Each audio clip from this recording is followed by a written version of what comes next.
try to still.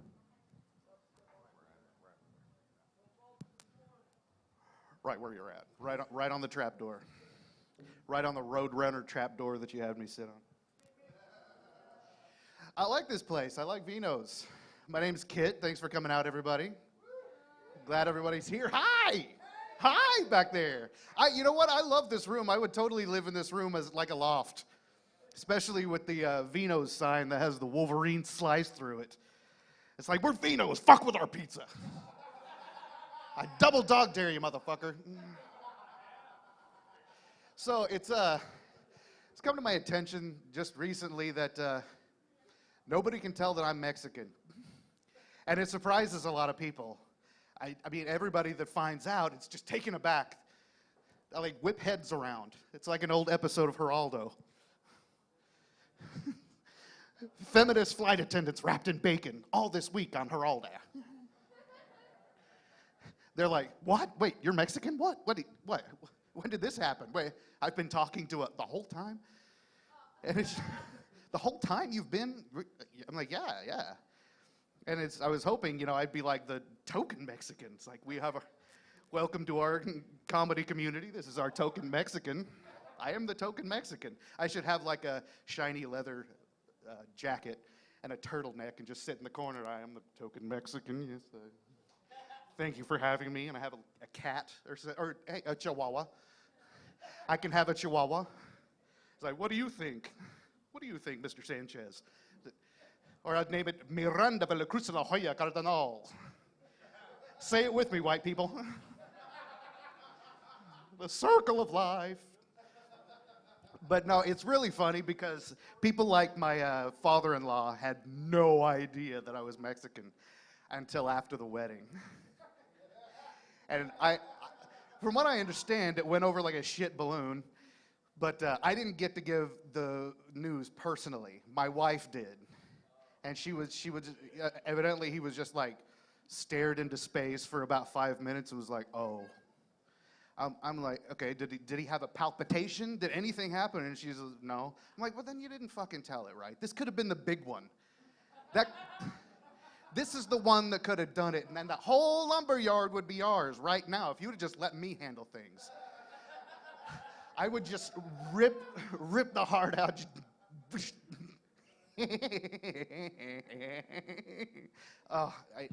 But fucking let me handle things, man. My ex-wife's name is Tiffany. Tiphani.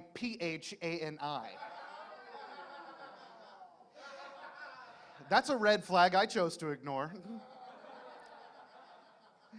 Tiphani, the atomic weight of cobalt, the Thundercat insignia, 4 M's and a silent Q, and she's Tiffany. I'm mean to her. Yeah, I'm mean to her, but you gotta understand my ex-wife's personality is described like an axe wound in the face in the sweltering summer heat while it rains lemonade. That was what I lived with for 10 years, so I'm a little unapologetic these days. We did have movies, though. We had our love for movies together. I always loved the movies of the 1970s and 80s that were about dancing. Because you can put the most horrifying crap in your movie as long as it's got epic dancing. Oh, the dancing is so dreamy. Like Saturday Night Fever. You remember Saturday Night Fever? What does everybody remember? They just remember Travolta owning it on a light-up dance floor in his bell-bottoms, and he's so badass that he points at the ceiling in the movie poster. And I assume there's a crack in the ceiling, and there's a crack in the floor, and there's a crack in the ceiling. I don't understand disco. But that's what everybody remembers. Ne'er a family in America remembers the pretty young girl that was following Travolta around the whole show. And then finally at the end of the movie, she gets gang raped by 12 of his friends, and then she watches one of them fall to his death. Oh, the dancing. Oh, but the dancing people. Whew. And I know you all remember this classic. Now I had a hasty abortion. and I owe it to your dad. Sweet Penny, the sweet dance partner, gets knocked up, so she almost gets her cervix sliced open by not a surgeon with a rusty knife and a fold-out table. But oh, the dancing. Oh, the dancing involved. I'm getting the vapors. And then, of course, when the 1980s rolled around, a huge fan of music videos. Anybody like music videos? Back when MTV used to, I don't know if are they on anymore. There's music videos were on TVs at one point. It's a relic from the past. Like, I know you all know this song, but you're not going to remember it as Benny Mardones' Into the Night. You remember it as a really beautiful ballad until you listen to the words. The first line in the song is, "She's just 16 years old. Leave her alone, they said." I've been listening to that song this many years. I haven't paid attention, but somebody thought that was a great idea. Benny Mardones popped into an office and said, "Hey guys, for my next platinum hit, I'm gonna go rapey."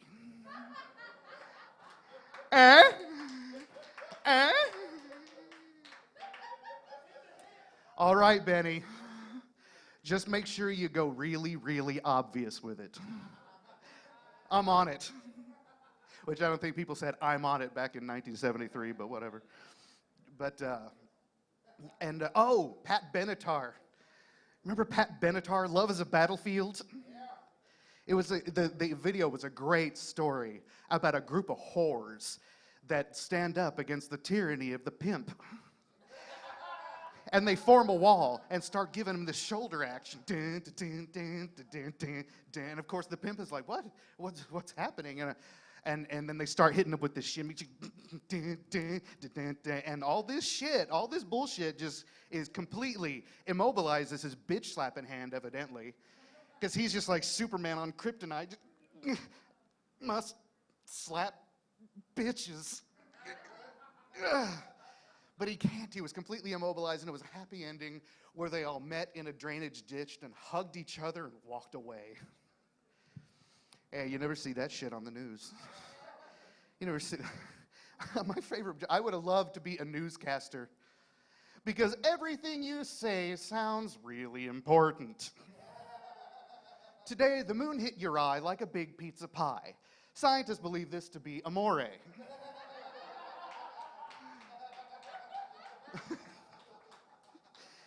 65% of millennials agree that OMG, they just can't even. To which the young dipshit replied, "Cash me outside, how ba da."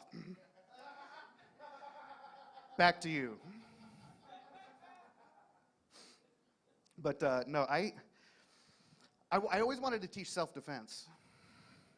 But they didn't care for my unorthodox tactics. I try to make it for real life. You know, if you're in a bar situation, somebody gets in your face. If you grab them by the throat and they go, "Ah," you can shove a shot glass in their mouth. Quick uppercut. They don't prefer that kind of teaching at the YWCA. So, did you know that it takes 9 pounds of pressure to remove a human ear? So if you are ever entangled in fisticuffs and or shenanigans, grab hold of the ear, hold on for dear life, and just keep punching the fucker in the head. And now you've got a trophy of the last bitch that crossed you. That technique is called the Van Gogh fuck yourself. I have really messed up thoughts at times. I've become very dark.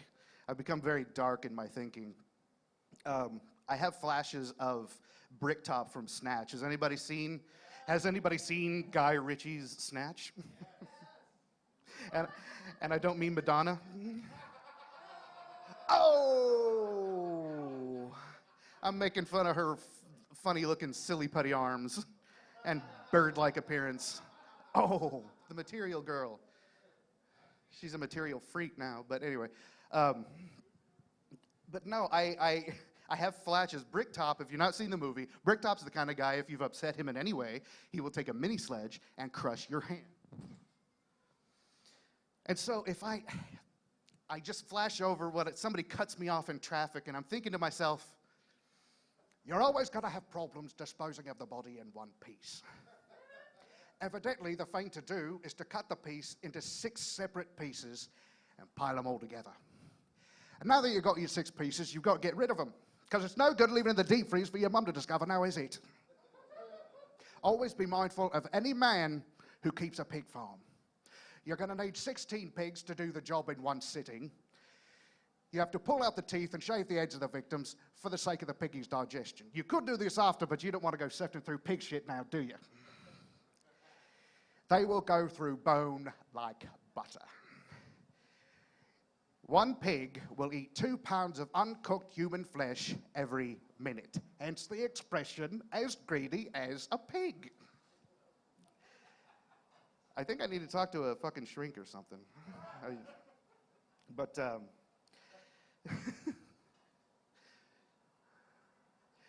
Bricktop from Snatch, and then... I've been dark like all my life. I've had dark thoughts all of my life. I always wanted more cursing in my Disney cartoons. For example, I always wanted to know what was on Grumpy's mind. He sat there pissed off the whole movie. Nobody knew why. He was just in the corner, just pouting, you son of a bitch. It's too small in this damn house. There's 7 of us in this shit house. No, who the fuck is this woman? Son of a bitch. And I always thought there should be a dogfight between Pluto and Goofy. Of course, it wouldn't take very long, since Pluto has opposable thumbs. He would just choke the shit out of him, throw him down, and just keep talking shit. Well, that's what you get for fucking with me. Gorge. That's about my time. I appreciate it, folks. Thank you. Let's bring Mike Brown up back to the stage.